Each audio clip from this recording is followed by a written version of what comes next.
Thank you for joining us today for the Conformed to Christ podcast, where we aim to engage the mind, affect the heart, and call people to follow Christ. My name is George Mays. Here with me is Jay Jones, and we are back. We're back. This is the first episode of Conformed to Christ of the new year. Mm-hmm. And it's the first one we've had in, what, 4 weeks? Yeah, a month. 4 weeks? Mm-hmm. All right. Yep. Well, we're back, and hopefully we haven't lost all of our listeners over the last month. Hopefully they come back with us. We'll see. If not, it's always fun to talk to you, Jay. Yeah.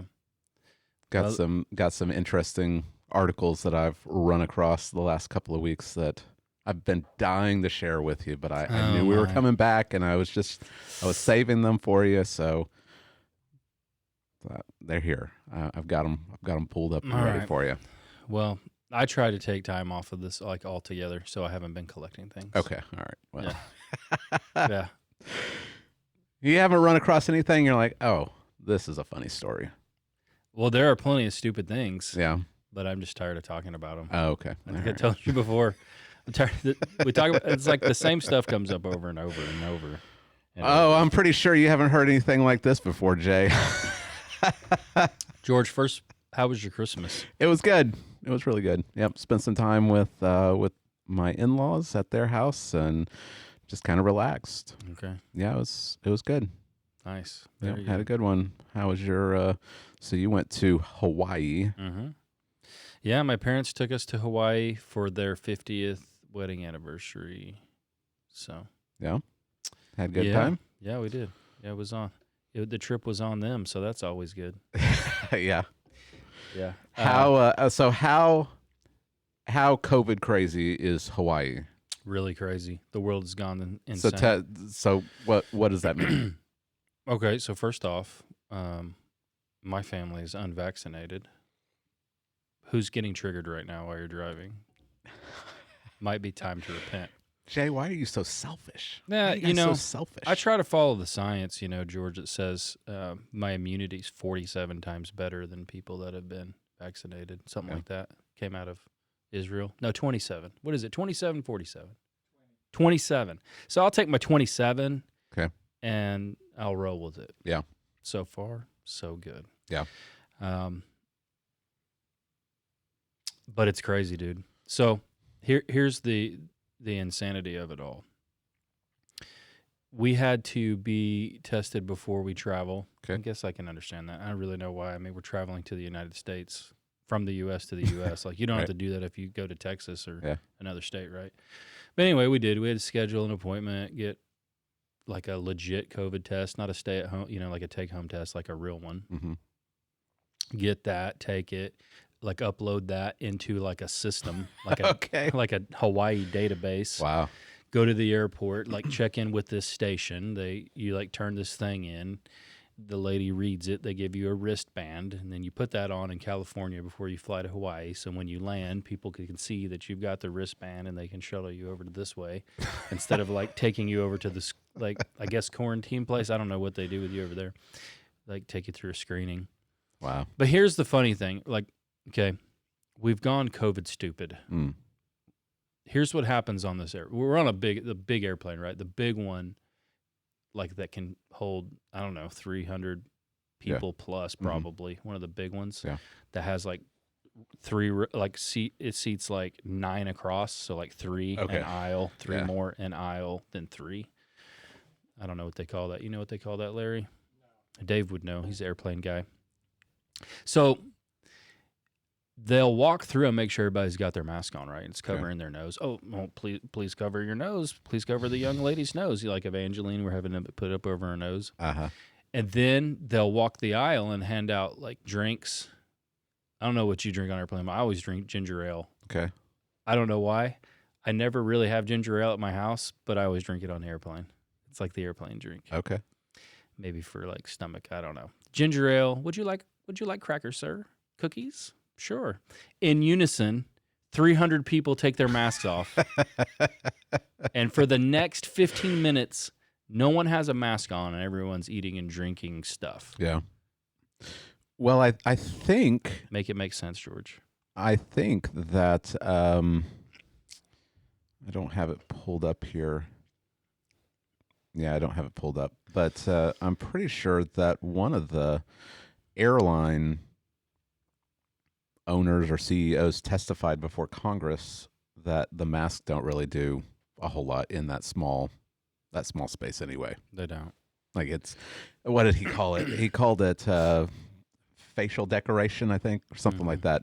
Yeah, I mean, they are now the left is now admitting things that we've been talking about for a year and a half. At least, well, it may have even been 2 years ago. Whenever we talked about how when they first realized that COVID was airborne, spread through aerosol. Yeah, like originally, I think they thought it was spread like by the flu through droplets. And so then, like, you wear a mask, it keeps your droplets from coughing onto surfaces, and people touch it, and then it spreads like that. But when it's aerosol, then it's airborne. Like 2 years ago, I remember was saying it. You could cough, and it shoots out from the sides of your mask. Yeah, and they know it can hang in the air for up to 5 hours. Okay, and someone walks through it 5 hours later, and they get COVID. Yeah. And I'm glad the world is finally catching up. Yeah, it's CNN. And I guess this. they had someone on CNN that said cloth masks are ineffective. CNN, huh? Yeah, it's like welcome. Will Twitter take it down?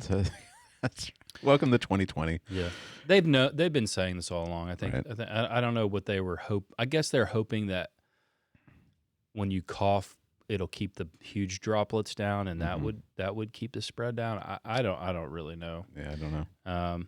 But yeah, in unison, everybody takes them off, Mm-hmm. and everyone pretends like it's okay for the next 15 minutes. You're immune when you're eating.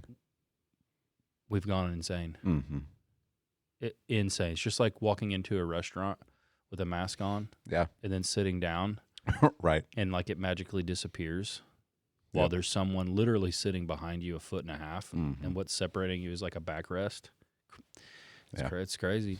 So you get to Hawaii.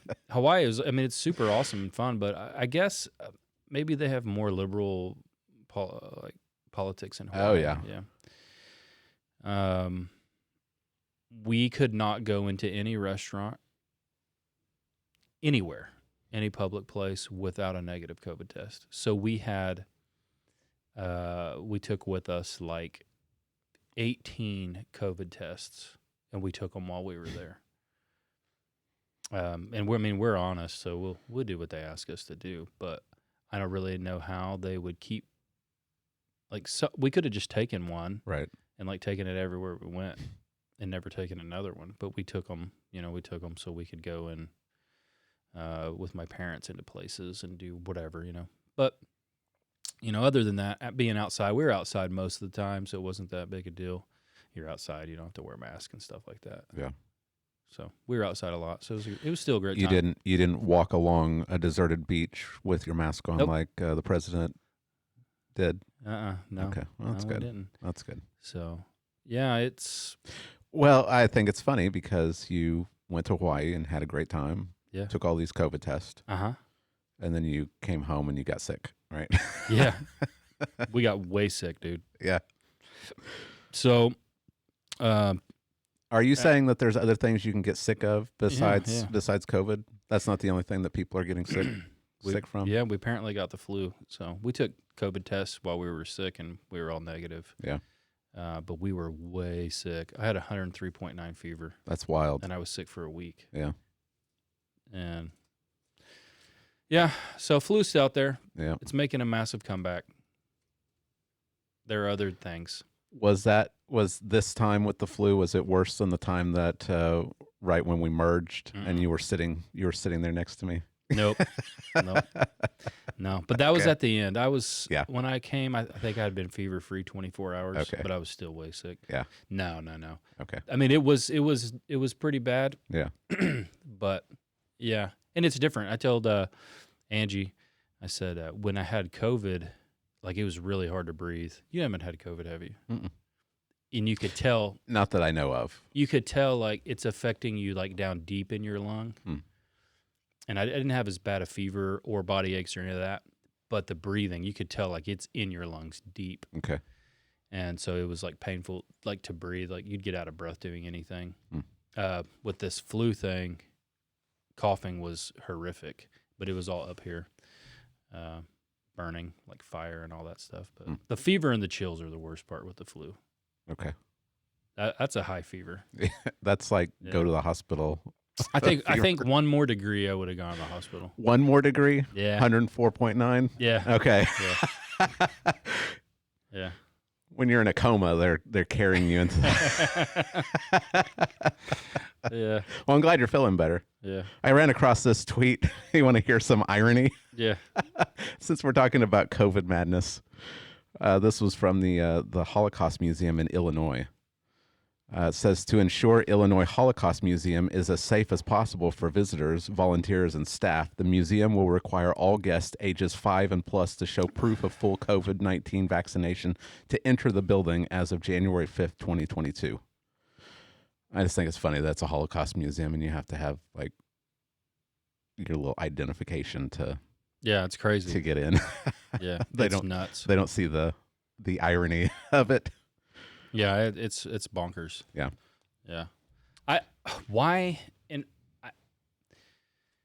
George, I don't understand why there's this big push to vaccinate kids for this. You're talking 0.001% chance it's going to do anything to them. Did you see that the mayor of Chicago like shut down school?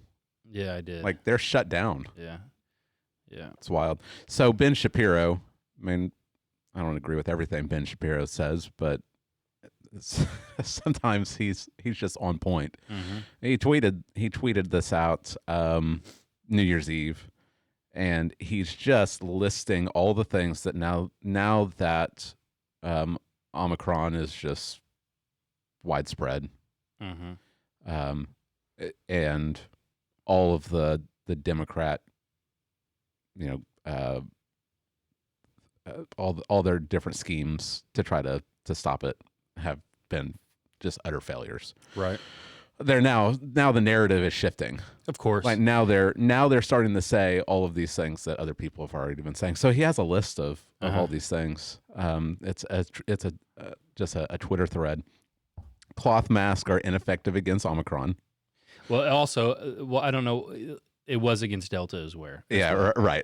Right. The vaccinated can spread and get COVID. Like, welcome to right, which is an absolute lie. The receipts are there. You can watch Joe Biden and any of the liberal news organizations or Kamala Harris saying, if you get vaccinated, you cannot get COVID. Right. This is not. And now this is not a now conspiracy. now they're changing. That's what gaslighting is. Right. Right. They'll say, "Oh no. We've always just said it will keep you from getting severely ill and hospitalized." Right. The death rate is comparable to the flu. They're saying that. They're saying that now. Yeah. Okay. Well, I mean, it wasn't for sure. It wasn't Delta. right, but with Omicron, it's like flu-like. Yeah. Fauci has even said many people are entering hospitals with COVID, not from COVID. Natural immunity is a reason Omicron hasn't been as virulent. That's Fauci again. Natural immunity, like that's the one thing that's been ignored this whole time. Right. The CDC said we have to take into account societal needs, not just spread prevention. Now the CDC is saying you can't just shut everything down because you can't. Yeah. Like society has to survive. So CDC getting into areas that they were never created to even. Right. They weren't created to look at its effect on business and society. They're the Centers for Disease Control. Yeah. Not like let's look at economic impact of this, and yet they are. That's why they just changed it from 10 to 5 arbitrarily. Mm-hmm. Yeah, their new guidelines are. It's like, hey, they're confusing for one thing. But can you imagine like the board meetings, like they're in a boardroom and they're like, hey, things aren't good, and like we're really taking an economic toll. Like, you guys think we could maybe walk it back from 10? Mm-hmm. And like, what do you guys think? Any scientific data?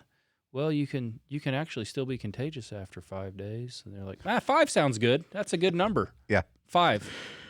And then Fauci said that there's been some pushback. So Fauci said there's been some pushback to the new guidelines, so that they might be changing them. So it's all political. Changing it to what? Like there's I don't know, but there's no it's not scientific. It's all political. It's The NFL, they're saying the asymptomatic shouldn't be tested.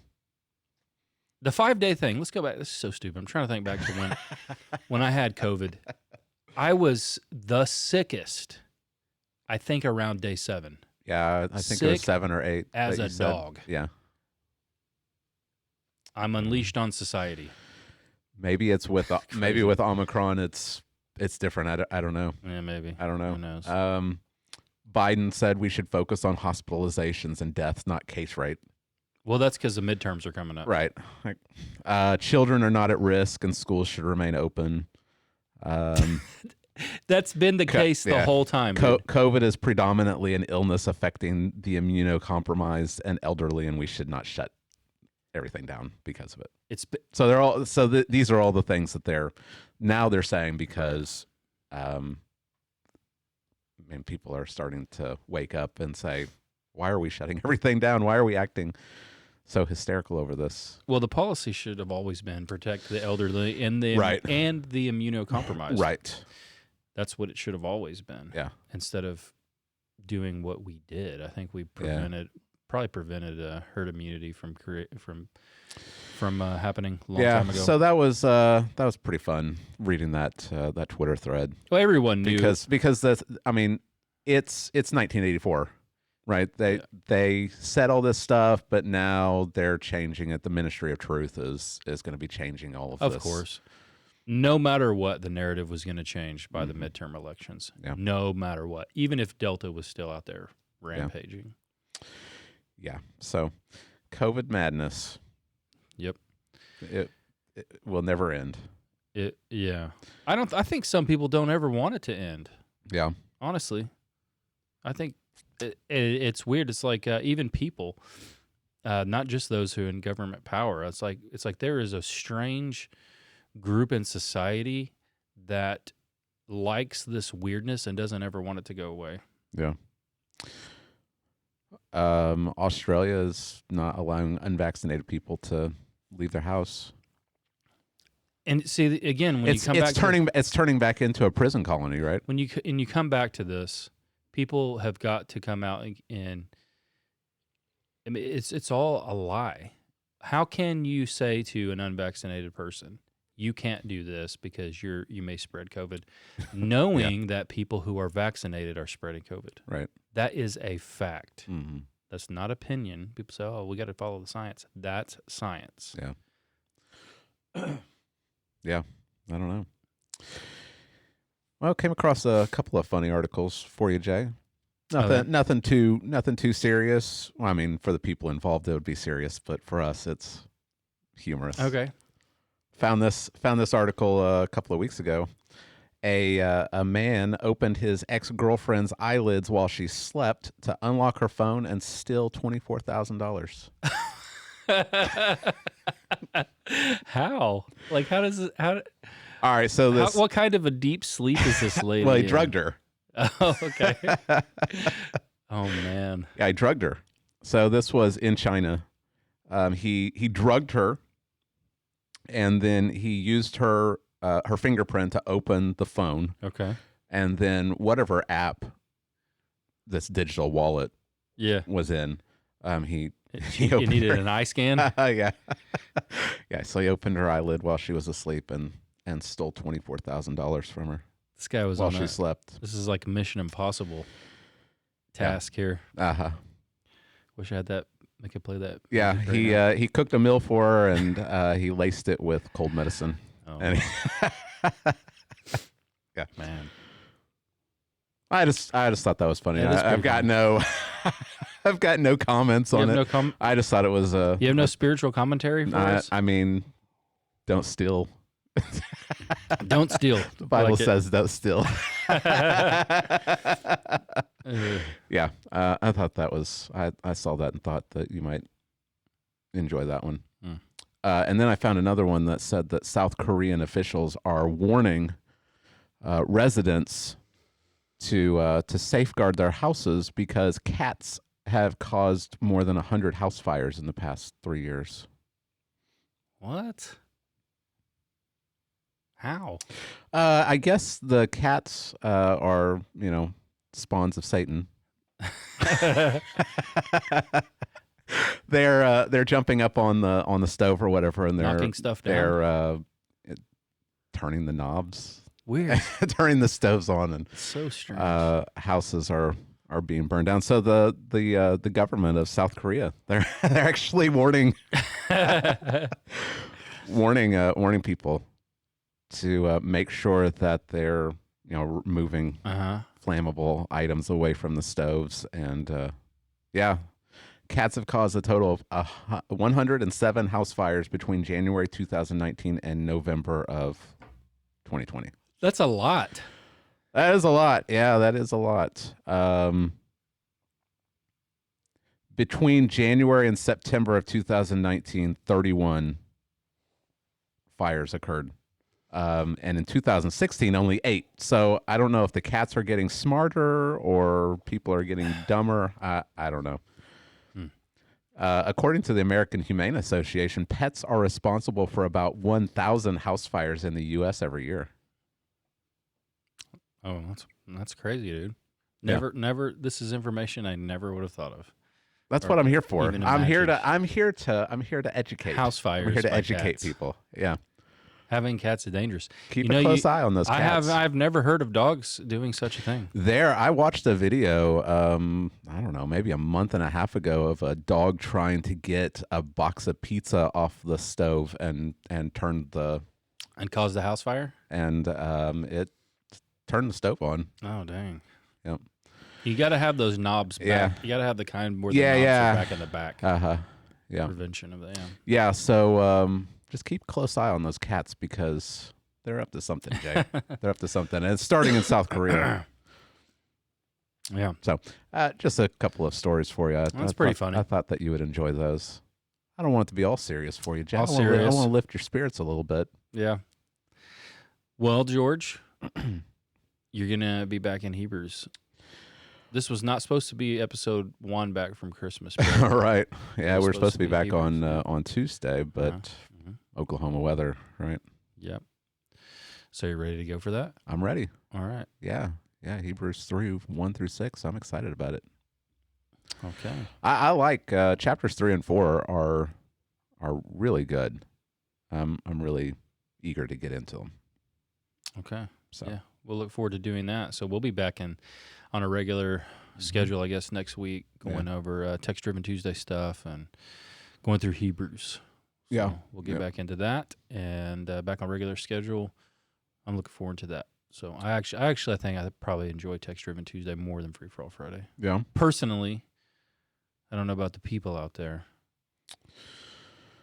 Well, it's like I was telling you. We can get kind of burnt out because we are constantly seeing this stuff, the critical race theory stuff, the COVID stuff, the SBC stuff. Right. We're constantly seeing this stuff, but that's what we do. Mm-hmm. Like that's where we stay up on this stuff because we're shepherding our church. That's what this podcast is about. It's just helping primarily our church. I mean, we've got listeners that don't attend here, but primarily we're trying to help our church think through things, and they may not be up on this stuff. Right. So it's hopefully it's helpful for people, even if it can be a little bit of a drag for us. Mm-hmm. Hopefully it's helpful for others. I came across this tweet a couple of days ago. It's from someone that Ed Litton assigned to the sexual abuse task force, and he tweeted this. Like, he said the quiet part out loud. And this is the kind of stuff that I think is why it's important that we talk about it. He said there is no liberal drift or downgrade in the SBC, and most Southern Baptists know it.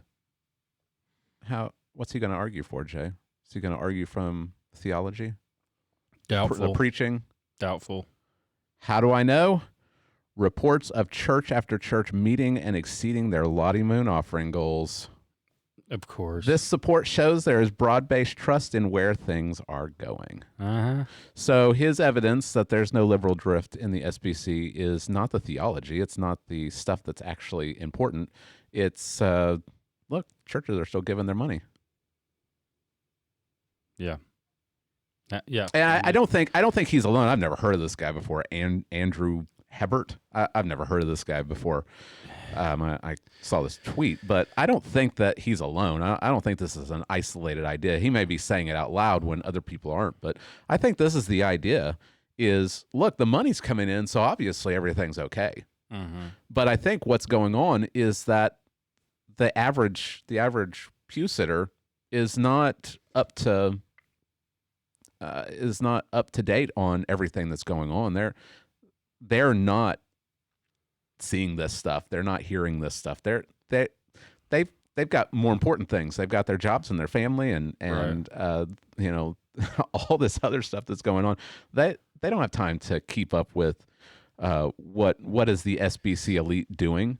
And so they're still giving because they think, they're trusting their pastor. Well, their pastor, it might be influenced by stuff. I mean, you're saying that a pastor that went to Southeastern Seminary and sat under someone that was teaching critical race theory doesn't think that there's anything wrong, and he's telling his congregation that everything's fine. Right. Obviously. Yeah. So I think that it's important that we get this stuff out there so that people can hear this, because if not, they're gonna keep giving their money, and the elite are going to keep doing the same stuff that they're doing, yeah. and the congregations are going to be told, you know what, everything's fine. There's not really a downgrade. I ran across a Facebook post from a professor of mine Mm-hmm. from Southern, and he was, I don't even know what he was criticizing people that just tweet bombs. Right. And I'd say that we'd probably agree with Yeah. the post as he wrote it, but I looked at some of the comments, and they were making fun of people who were saying that there is a downgrade in the Southern Baptist Convention, and that it's almost as if they're making stuff up. Sure. To show it, but the only stuff thing like this, the only thing you need to see that there is a downgrade. Now, we've said before, the main issue with the SBC is not liberalism in the sense that was encountered in the full-blown form at the conservative resurgence, right? Like Right. there aren't professors teaching that the miracles in the Bible didn't happen. right, And not outright rejecting inerrancy. So that's not the form of liberalism. And if that's usually how it's spun by those who are pro SBCers. yeah. There's no liberalism here. There's I don't think it's a failure to communicate. I think it's a failure of those on the more social justice side to be honest with their opponents' criticisms. Yeah, they know what people like Tom Askell are saying. For instance, but they're not being honest with it. They're not being honest because there is receipts for this. For instance, a big one for me would be Danny Akin. We have video evidence of this. We played the video of Danny Akin on here, Right. and the way he was talking about interpreting the Bible, the technical term for it is standpoint epistemology. Right. Right. It's the idea that someone else, not from our background, like, we could use Amake, for instance. Amake's a large black man in our congregation. And he, being a black man, reads the Bible, according to Danny Akin, differently than I do. Yeah. And I would say, knowing Amake, that's total garbage. Right. And here's the reason why it's for in our case it would be garbage, because I think Amake would be committed to the text in a fashion that he would come to the Bible asking, what does this text mean in general? Right. Like just using the grammar. Yeah. What did the author intend to communicate? Yeah. What Danny Akin was proposing in his video, though, is the legitimacy of someone who would arrive at different interpretations based off of their life experiences. Right. And that is a drift. Mm-hmm. Right? Yeah. And to ignore that is, people ignore it for a number of reasons. One, the SBC traffics in the exchange of influence and power. And I'll keep saying this till the day I die. The SBC is plagued by pragmatism, yes. But also what is a major problem with it is it traffics in influence and power, and people exchange it like a currency. Mm-hmm. So people who may see what we see, and they probably do, will keep their mouth shut. Yeah. Because they want to continue moving along in the SBC. They want to move to bigger churches. They want to be placed on committees. And so they'll keep their mouth shut. They won't say, "What, Danny, what are you talking about, dude?" Like, the text means what the text means. Right. Doesn't matter if some Hispanic woman reads it, or a black man reads it, or a white man reads it. It doesn't matter. Yeah. The text means what the text means. Mm-hmm. Right? Yeah. That for me is a prime example. Right. Now critical race proponents would say that you arguing for that is a white way of understanding. Like, that's like the more, not saying, Danny Aiken, I don't know, but I know, like, the more legitimate critical race theory writers and thinkers, they say things like, you believing that there is one way to understand the text is a white, mm-hmm. that is a white, they might even say white supremacist way of understanding the text. So what I would say is, there one way for me to understand your rebuttal of me? Yeah. Right. It's self-refuting, right? Right. So you've now, whether you put it in writing or you speak in this fashion to say that my way of understanding something is that. Mm-hmm. Now, okay, when I listen to what you say, do I have to take you at your word for what you said and actually believe you meant what you said? Yeah. Or if I do that, you see what I mean? Yep. You can't live in a world like that. Words Right. have meaning. Sentences have meaning. Sentences have meaning in paragraphs. Paragraphs have meaning. I mean, this is the way that people communicate. Right. People mean the things that they say. Yeah. So yeah, that is just one example of many. The other evidence, I would say, I don't know if you would call this liberal drift. I've always maintained that the SBC has a complete lack of integrity at all. And sure, there are good dudes in it. There are good guys in it. But the SBC has a major lack of integrity. Ed Litton is a prime example. Mm-hmm. If people in unison cannot say, I'm like, it doesn't even matter to me if you're on the woke side or the non-woke side, and your guy you wanted to run for president won or didn't win, throw it all out the window. Ed Litton he's a plagiarist. His wife preached with him on stage. That's a violation of the BFM 2000. And she plagiarized too. She plagiarized Tim Keller. No one cares. And it's not like it was a one-time thing. We've talked about it on here. We documented it. Yeah. Many other people have talked about it. If any student in any SBC school were to go to preaching class and do what Ed Litton did, they, at the very least, would fail the class, and they might be disciplined and kicked out of the school. Yeah. For cheating. And yet the president is able to get by, and mm-hmm. no one cares. And it's, right. Again, we come to this thing called integrity, which the SBC does not have. Yeah. And I'll point to, again, the SBC, I think, should drop the Baptist name altogether. And I'll keep saying it because the last 4 presidents, maybe even 5, have presided over churches that do not have Baptist ecclesiology. They are run in the Episcopal form of church governance. They are not even Baptist by historical definition of what a Baptist is. The only Baptist thing they do is baptize believers, mm-hmm. right? But everything else, they're not. Well, and so how can you have integrity? They say they baptize believers, right? How can you have integrity and say we're Baptist? Yeah.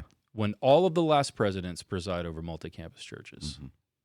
Now, I'm not arguing. You want to argue about the effectiveness or whatever, because those debates continue. Is that a good form of church governance? What's more biblical? That's a discussion for another time.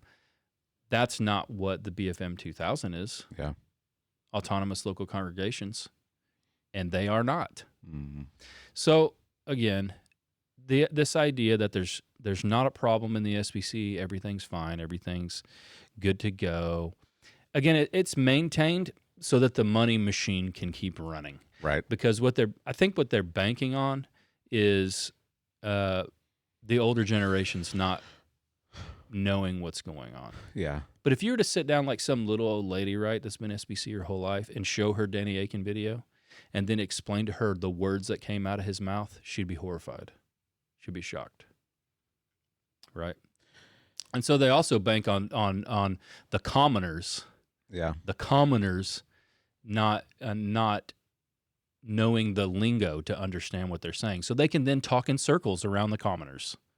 The PhD, the educated, the elite will talk circles around the commoners in the SBC churches, and they'll believe everything is fine. There is this kind of arrogance, this scholarly arrogance amongst some of them.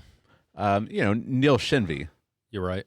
He's a chemist, PhD in chemistry. Yeah, but right. he's also, he's a smart guy. He has been studying up on critical race theory. He's written about it. He's talked about it. Yeah. He can dialogue about it.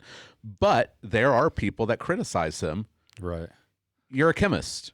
You don't know what you're not what in do your you field. What do you have to say about this? Yeah, you're that's complete arrogance. If you can only speak about the one area in which you go to school for, all dialogue has completely been annihilated by that thought.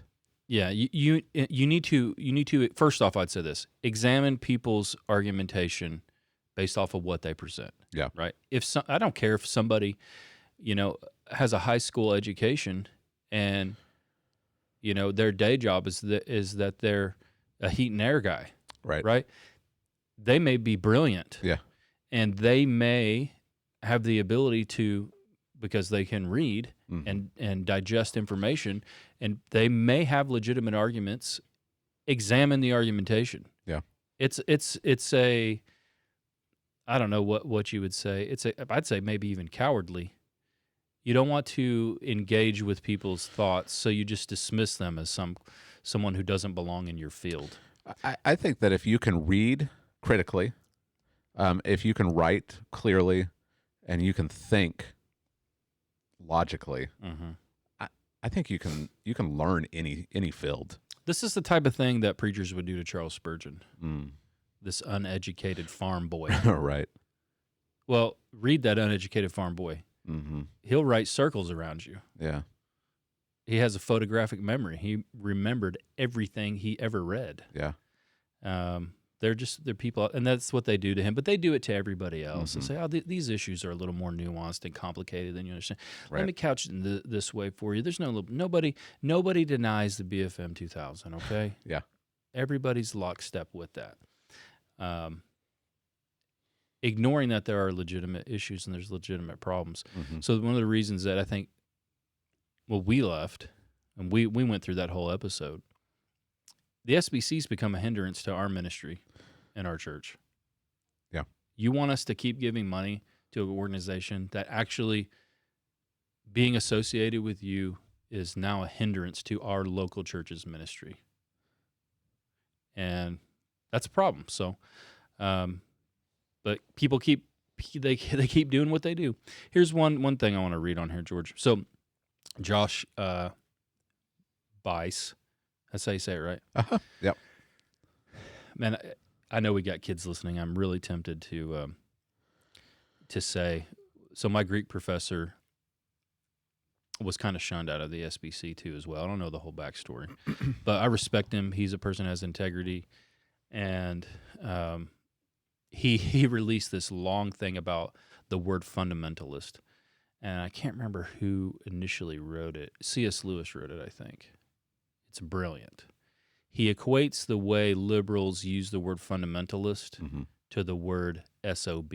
Okay. It doesn't, so it's not really a legitimate word. It's a derogatory term. Right. We would say, like, it's not, it's a way to dismiss someone without engaging to with denigrate them. Denigrate term with SOB. So, but it's a long thing by C.S. Lewis, and it's brilliant because it's C.S. Lewis. Okay. So if you don't want to engage with somebody, you just call them a fundamentalist. Right. So the hashtag is here, West Georgia fundamentalist, but it's aimed at Bice because his church left the SBC. Yeah, they just left. He posted a long article. I'd recommend you go and look up his article for the reasons why they are no longer Southern Baptists. Right. Yep. Yeah. And here's what this guy says, Jason Sampler. When your church gave 0.6% of undesignated gifts, 3,700 of $600K to the SBC in the last reporting cycle, you weren't really cooperating at all that much to begin with. Hashtag Georgia fundamentalist. So you see, that tweet reveals very much what's wrong with the SBC. Right. And here are how things operate, okay?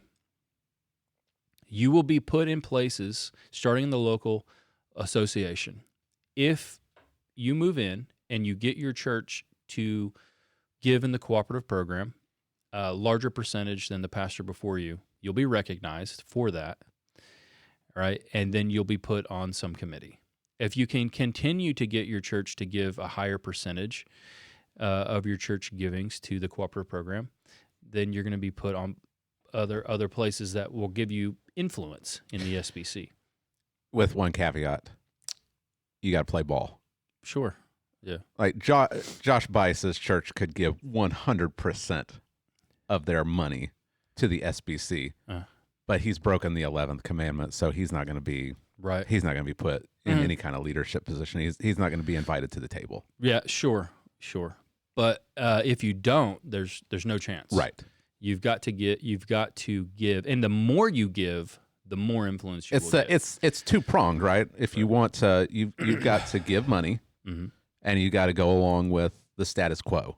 Yeah, prime example of this would be Ronnie Floyd. Right. I think someone, maybe 10 years ago, wanted to put him up for president of the SBC. You remember this? People were like, can't put Ronnie Floyd up. His church doesn't give enough money to the cooperative program. Yeah. You remember this? So he's not up for president. He goes back and he has this big push for giving at his church. And in conjunction with that, he starts to preach money curse theology, which is if you don't tithe, your money's cursed, which is a heresy. Yeah. It's, and I would say pastoral abuse. Like he's going to give an account. Yeah. Chief shepherd, the day's coming. You're going to stand before the chief shepherd and give an account where you told people if they didn't give money, like bad things would happen to them. This is going back to Ezekiel, where God is chastising the shepherds that are fleecing the flock.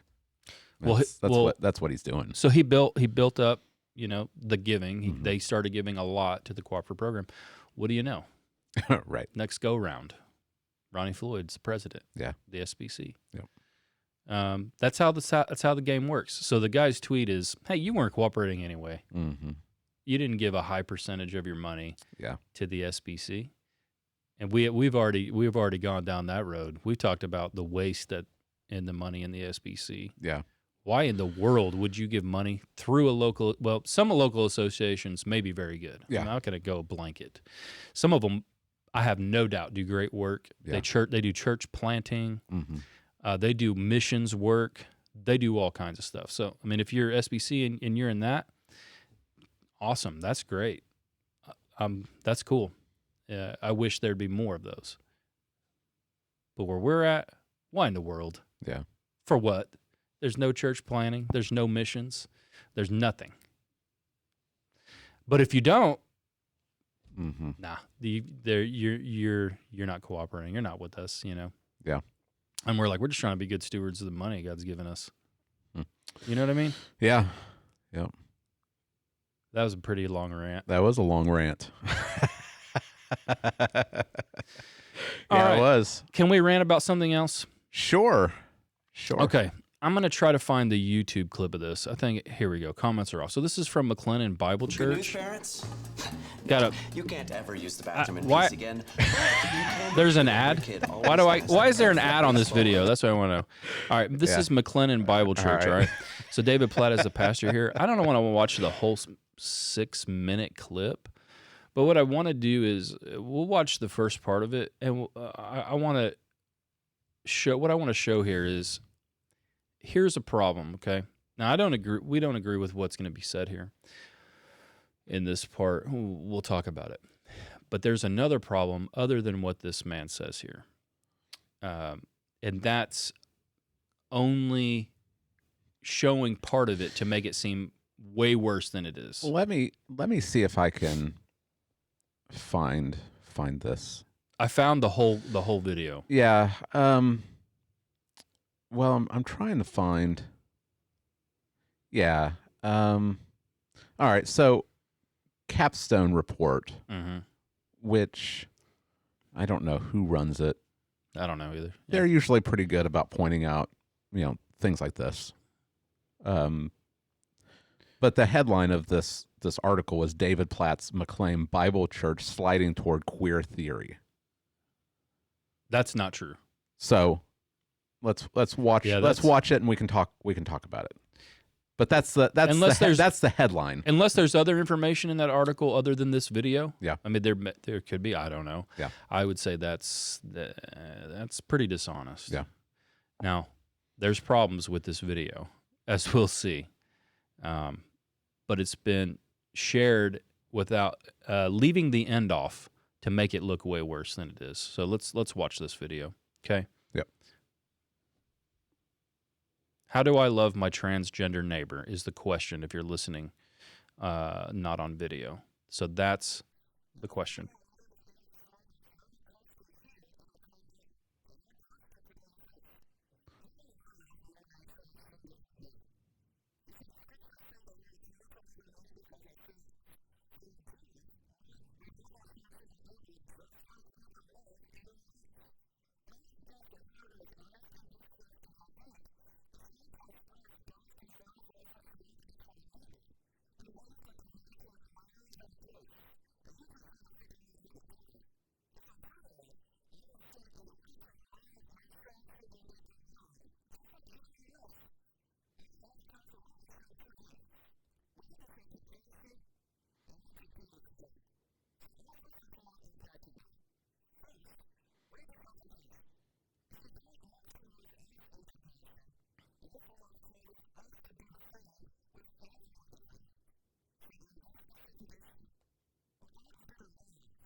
I'll pause it. What do you think about that?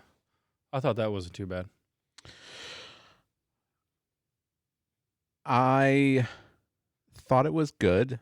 We're not to the bad. We're not to the bad part yet. Right. The only thing is, I'm hesitant to use the secular language, things like gender dysphoria. Right. I'm hesitant to use language like that because it's clinical and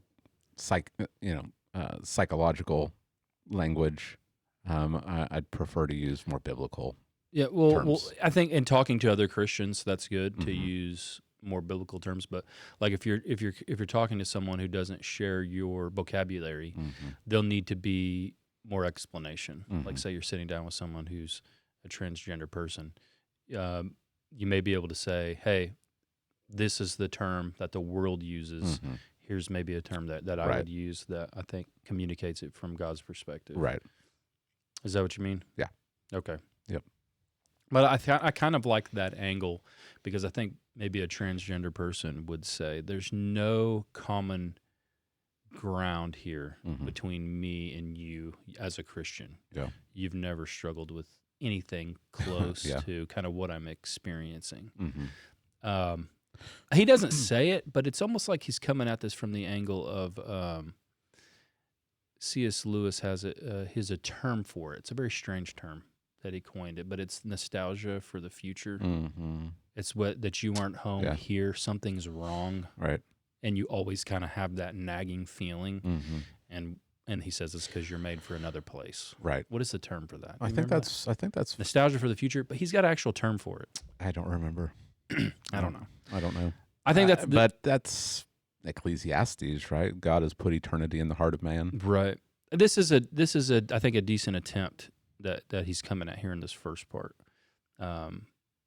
to try to make a way to where a dialogue can be open, that we're exiles in a place that's not our own. Yeah, not a bad attempt, I would say, but it's going to get not good. Yeah, here in a second. Here we go.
Okay, that's where they cut the clip. They didn't show the first part. They didn't show the end, which we'll look at here in a second, this last 2 minutes. They simply shared this and presented it as if he's trying to, well, I don't like kind of the language that he used here, but they framed it in a way as to make him look as bad as possible. Yeah. They only played this clip, the short part, about him saying that Jesus experienced some type of dysphoria. End of clip. And that's not great. Not great. No, not but good. Yeah, we need to be really careful that we present even our opponents faithfully. Right. Like, we don't bear false witness against our opponents. And I feel like, I mean, you look at, what was it? It's a 6-minute long clip. How far was that into the clip? That was a couple minutes in. So there's a couple minutes left. So they just lifted the middle, Mm-hmm. 2 minute to 4 minute mark, Mm-hmm. give or take, and they presented that as here's evidence that McLean Bible Church is moving towards queer theory. I don't believe in it for a second that David Platt and his church are moving toward that. Right. Yeah. Like if he and I got into a room, David Platt, and we talked, we probably would have some differences in our approach to sociological issues. Mm-hmm. Right, I have no doubt. And I think some of the things he said in that regard have not been helpful. Yeah. I have no doubt, as far as sexual ethics go in the Christian worldview, he's not drifting there. I'd have to see a lot more evidence Yeah. than this 2 minute clip that's lifted out of the whole video. Well, I think it's going to become clear when I play the end that this guy's not drifting there either. Yeah. Which is what's left off. I think David Platt has some serious problems. Mm-hmm. And I think that McLean Bible Church has some serious problems. Right. And there's video evidence that there are some serious problems going on there. I'm just amazed that the Cross Conference, T4G, are still having David Platt come. Even if it was all false, I still think until this, like, you got to shepherd your flock. Like, before you come and do the conference circuit, you got to get your own house in order. So I think that even if all the allegations against Platt and the leadership at McLean Bible Church is false, I think that until this stuff is resolved, I don't think that he should be speaking at Together for the Gospel. Yeah. Like, how are you supposed to listen to this guy when you know that he's got people that are, and there's videos of him lying. Right. He may have had good intentions. He may have even misspoken, but he hasn't come out and said, I misspoke. Oh, yeah, I clarified what happened. The church's constitution says we will not align with any denomination. And they are aligned with the Southern Baptist Convention. Right. And he said, no, we're not aligned with the Southern Baptist Convention. Right. Like, they've done everything that a church in the Southern Baptist Convention does to be in the Southern Baptist Convention, McLean Bible Church now does. Mm-hmm. Since Platt has become the pastor. Okay. And he told the congregation, no, we're not. Mm-hmm. There's video. Like, you can look this stuff up. Right. So there's a lot of serious problems, but that doesn't mean that we can just suddenly start twisting stuff and taking stuff out of context and making them look worse than they are. I think we need to present them faithfully and let them speak. Right. And then evaluate what they say. So I don't like the way that he's saying it. I think that his theology here is a little off, but I don't think it's a drift towards queer theory like these articles are saying. There's a lot of this that goes on, though, assuming the worst of people, absolutely worst of them, leveraging that, capitalizing on it to say something or whatever. Another example of that would be the tweet that James White did. Like, James White's ministry has been beneficial, I'm sure, to both of us, probably to many of you listening. But I kind of felt the way he did Tim Keller was not right. Like, Tim Keller, we would say approach with caution, because he's written some very good things, and he's preached some good sermons. And there are a lot of things that we would say, hey, we don't agree with these things. These things are not helpful. One thing I think Keller, I was thinking about this. Those who have suffered, because I'm kind of obsessed with the problem of evil. You know that, right? So Tim Keller's like dying of pancreatic cancer. Yeah. You don't come back from that. He's dying a slow death. He's going to die from it. Don't know how far along, like where he's at, but he's in that time remaining faithful. He's remaining faithful to Jesus. He's not apostatizing. Tons of people apostatize over the problem of evil, especially when suffering becomes personal. He's not. So I think he's someone you could look at and say, okay, let's give him the benefit of the doubt on some things. He's got a strange way of communicating sometimes. But the tweet that he put this was on Christmas time, God became a baby in order to get close to you, right? And then James White, man, he jumped all over it. Right. And he dropped in the What would it be? It would be Edwardsian. Okay. Jonathan Edwards' main thesis of his life Uh-huh. is God has done all things for his own glory, which is all true, Mm-hmm. right? So the incarnation is primarily, James White said, about the glory of God. Also not wrong, but neither is Keller's. Yeah. Keller's tweet's not wrong either, because his name is Emmanuel, Yeah. which is God with us. Right. The Word became flesh, right? Mm-hmm. And dwelled with us, like tabernacled with us. This is also part of the Christmas message. That is very important. It's super important to those suffering, like Tim Keller, right? So I did not appreciate that, which James White did. There's too much of that going on in the world today. It's just made me tired.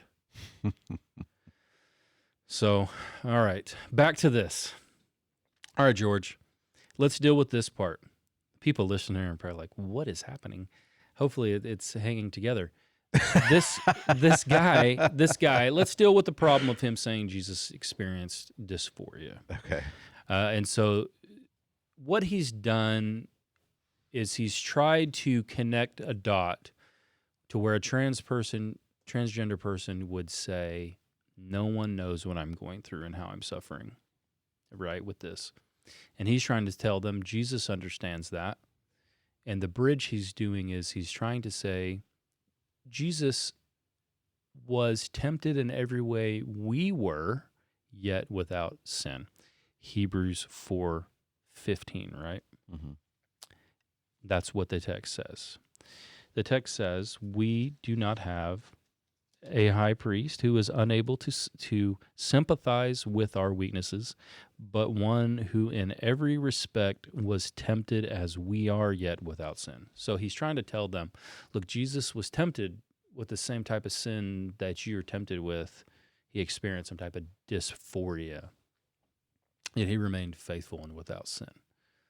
Now, that's a problem, and we need to kind of come at it to clarify this, because some people would say, "Oh, that's brilliant. Never thought of that before."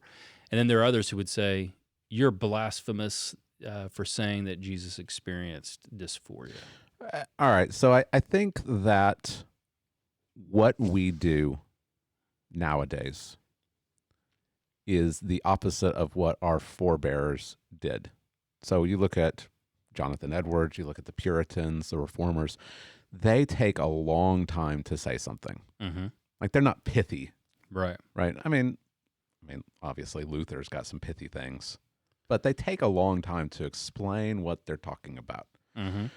Problem with us is that we're so used to these tweets, these quick sound bites, that we just throw out terms without defining them, without explaining what we mean, walking through them. I mean, you look at Edwards, and you got to really be engaged with Edwards to see where he's connecting the dots, because he's drawing these logical inferences together to make his big overall point. Mm-hmm.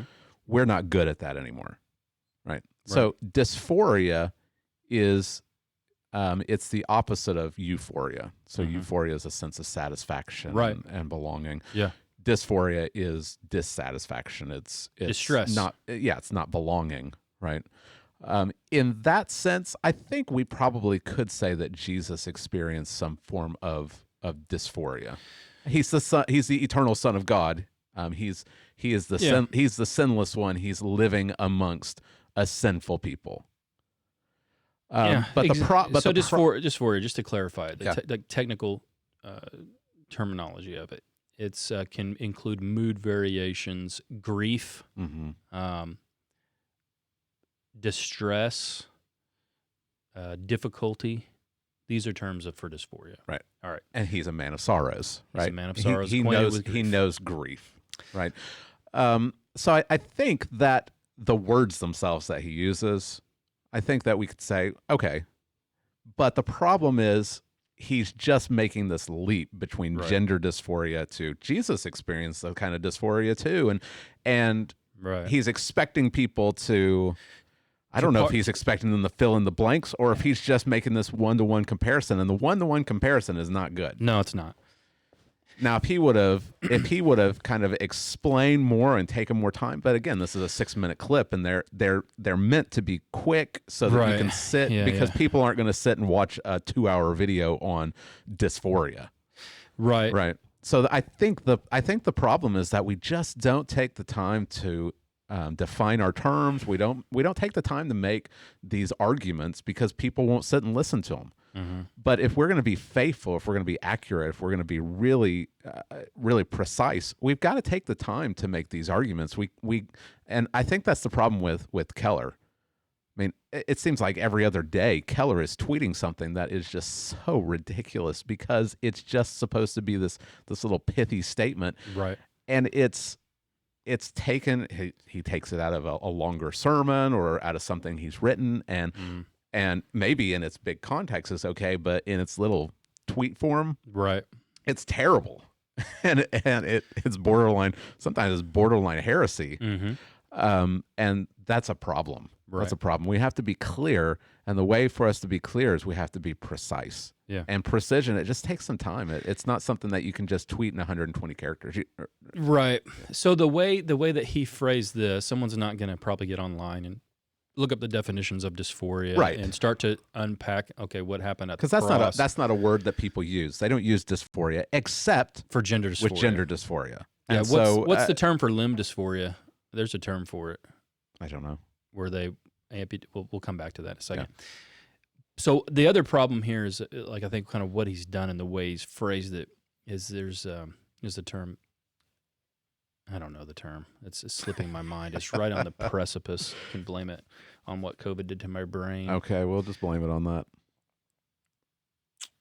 You're just getting anachronism. Old, Jay. What is it? All right, it's when you oppose something from like our timeline into the past. Okay. What's the term? I don't know. People do it with this all the time. Okay, they say Jesus was tempted in every way we are, yet without sin. Okay. Right. And this is true biblically speaking, but what people will do, like with this, is they'll try to say Jesus knows what it's like to be tempted with transgenderism, and I would say no, he doesn't. Anachronism. You're right, Jay. There we go. It would be the same. Like, this is easy to understand, right? What you can't do then is go and say Hebrews is wrong when it speaks about Jesus in this way as a faithful high priest who is tempted in every way we are, yet without sin. Because, George, Jesus doesn't know what it's like to be tempted with internet pornography. Right. Right? Like. I really struggled with this verse when I was younger because I was thinking, how could he be tempted with everything that, right. Like, did the devil just go down a list? Sure. Of sins? Yeah. No. Right.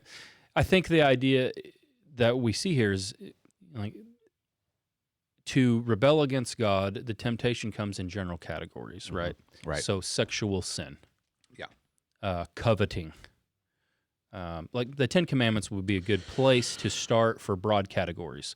What has God forbidden in His Word, right? So you can walk through the 10 Commandments and you can see broader categories. Now, each person underneath these categories, right, for sexual sin, you may be tempted in a way differently than I am, but the temptation is still there. Yeah, you go back to 1 Corinthians 10:13. No temptation has overtaken you that is not common to man. Mm-hmm. That doesn't mean that, like you said, you and I have been tempted in the exact same way with the exact same sin. Mm-hmm. It could be, but that's not necessarily the case. But it means that in these broad categories, there's nothing that I have experience that I've been tempted with that someone else doesn't know what that kind of temptation is like. Sure. I don't know where you could place. I think a good place maybe for the transgender person to see how Jesus understands and has been tempted like you are would maybe be in coveting. I was thinking that also kind of dissatisfaction. Right. To covet what you do not possess, or to be dissatisfied, right, or ungrateful for what you have been given. And I think in that sense, you can see clearly the connection there. Mm-hmm. But to draw the line as was presented here, I think is not good, right? So we disagree.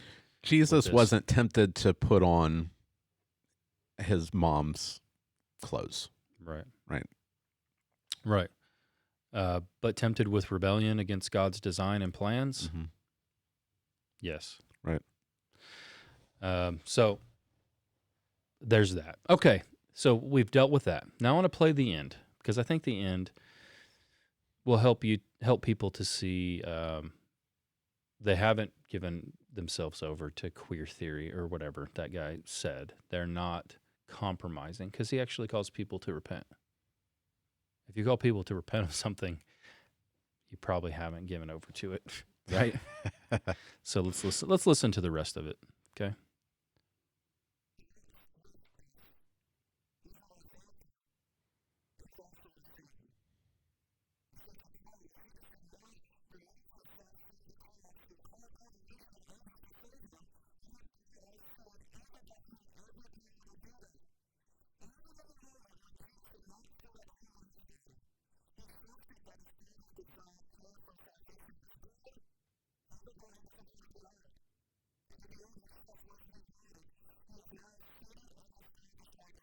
Your pause. I don't like that idea Jesus wasn't at home in his body. Right. Yeah. I think that's almost a kind of a Gnostic idea. I think, again, we get down to communication. It's always better to stick with the biblical terminology. The biblical terminology, the language that's used. What is it like to be in eternal fellowship, eternity, to experience nothing but the love of the Father for eternity? Yeah. And then to have that flipped in an instant to where now you are cut off from God. Yeah. You're under his wrath. Jesus uses the word forsaken. Right. Why not use the biblical terms? Right. Yeah. It's a relationship or covenantal idea, not he's not at home in his body anymore. Right. When he said that, I just thought that's not helpful.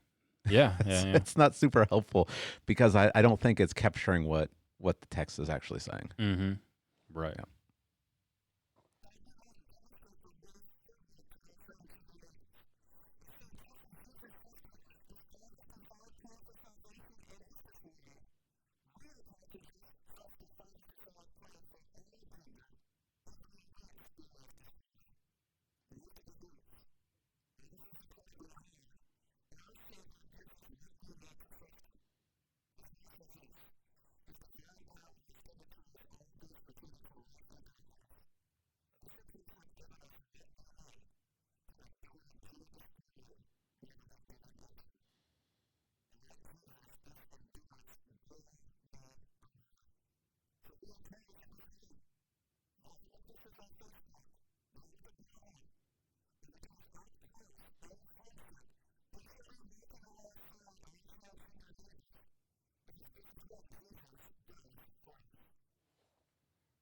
See, not near as bad, right? Yeah, he said we do not give in to gender dysphoria. Yeah. The only other thing I would say that maybe, again, just needs clarification is this idea of identifying as a gender dysphoria Christian.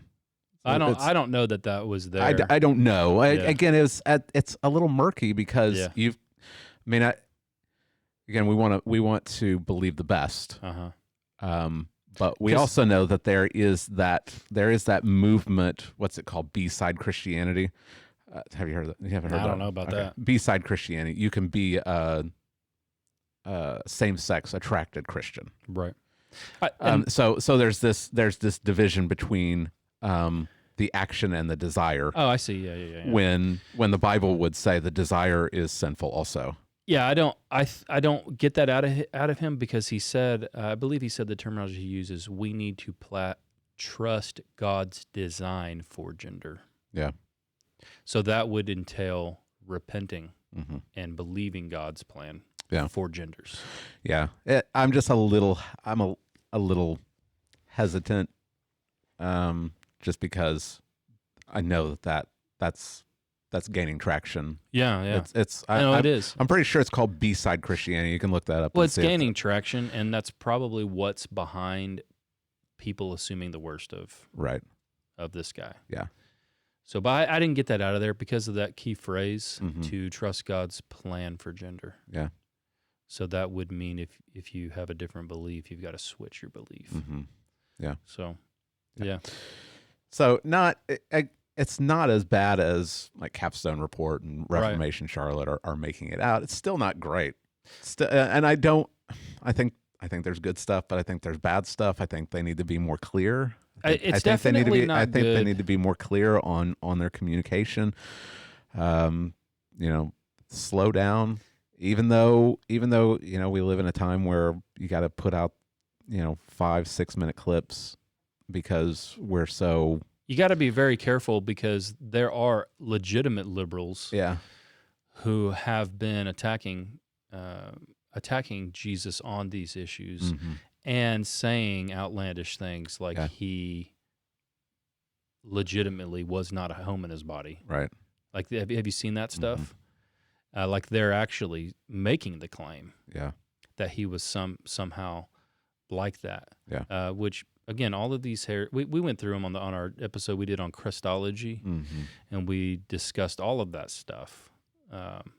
So, yeah, in our day and time, you got to be a lot more careful. Yeah.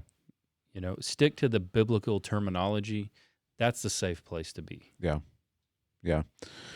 Yeah, and I think that we need to push back against this, just these pithy little clips. I know that we live in a time where, we're just inundated with stuff. Every couple of minutes, the topic changes.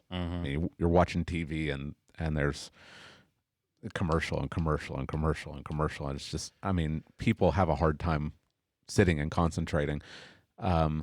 Rather than just throwing up your hands and saying, well, that's just the way it is. I think we need to push back against that and say, that doesn't have to be the way it is, and it shouldn't be the way it is for Christians. Christians should be people that can actually think through a subject for a lengthy amount of time so that we can be precise about it, because it's important. Yeah. It's important for us to be exact and to say what the Bible says. And I think in a way that the Bible says it. Yeah. And we've got to push back against a culture and not just simply go along with it. And for some people, it may be really hard. There are people that struggle with short attention spans. God gives more grace. The Spirit can enable us to pay attention. Yep. And I think that we need to be a people that do that. That's why we don't have 15, 20-minute sermonettes on Sunday mornings. We have 55 minutes, an hour, hour 10, I don't know, sermons, because we want to be precise. We want it's important, and so we want to dig deep. Yeah, right. So we need to be more diligent to do that. But we need to be honest with our opponents. Yeah, that's right. So. All right, let's shut it down, George. Let's shut it down, and I don't like doing it, so all right. You go ahead and do it. How about all right, different year, but some things never change. I'll push the button. Okay, you press the button for the music to come on. Okay, all right. There you go. All right. Well, it is good to be back. It's good to be talking about these things. Lots of fun talking to you, Jay, and we hope that this has been beneficial for you. We do want to be clear. We want to be precise. We want to help you to understand the things that are going on in this world from a biblical worldview. And so we pray that has been the case today. And we're looking forward to spending more time walking through the scriptures and looking to see what God has spoken about a variety of different topics. And so we hope that you'll continue to join us. If it's been helpful, please like, share, subscribe, get the word out. And as always, we hope that this will help you to become more and more conformed to Christ.